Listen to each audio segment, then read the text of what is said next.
Vice, ang ganda mo naman. Para kang diwata, para kang si Ate Ann.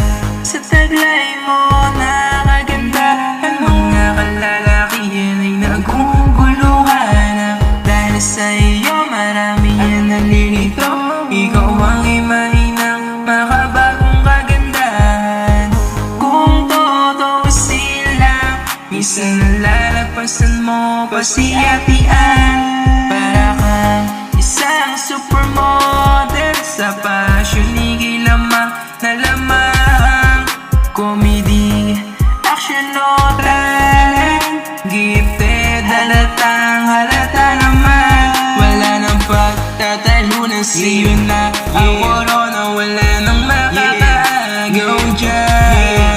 Dahil sila ay kabog na pagkat nandito na ang kabog-kabog all-star.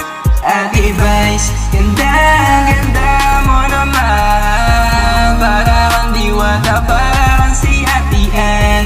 Sa taglay mo nakagandahan, mga kalalakihan ay naguguluhan. Ate Vice, ganda mo naman. Para kang diwata, para kang si Ate Ann. Sa taglay mo nakagandahan, mga kalalakihan ay naguguluhan. Para kang isang magandang bulaklak, dahil sa'yo ako'y napaawit. Mga mata mo na nakakaakit, kaya sa'yo'y napalapit. Pagmamahal na sa'yo walang halong biro, totoong pagmamahal na. Lahat kami nakasuporta sa kaligayahan mo. Sana rin lagi maging masaya ka. Ate Vice, ganda ako, number one fan mo. Handang ipagtanggol ka sa mga basyo na loko. Di makasabi sa iyong pagpapasaya. Huwag mo sinapansinin, importante marami kang tao na napapasaya. Isa ka mabuting imahe sa mga totoong tao na malawak talaga.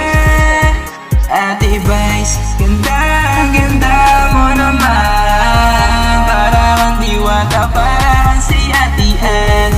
Sa taglay mo nakagandahan, mga kalalakihan ay naguguluhan. Ate Vice, ganda mo naman. Para kang diwata, para kang si Ate Ann. Sa taglay mo nakagandahan, mga kalalakihan ay naguguluhan. Maraming magmamahal sa'yo, isa na po ako rito. Asa na lagi ka maging malusog at mga tao na minamahal mo. Dahil marami kang matutulungan, madadamayan, mapapasaya na tao.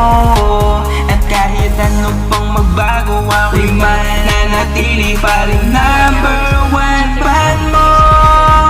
Ate Vice, ganda mo naman. Para kang diwata, para kang si Ate Ann. Sa taglay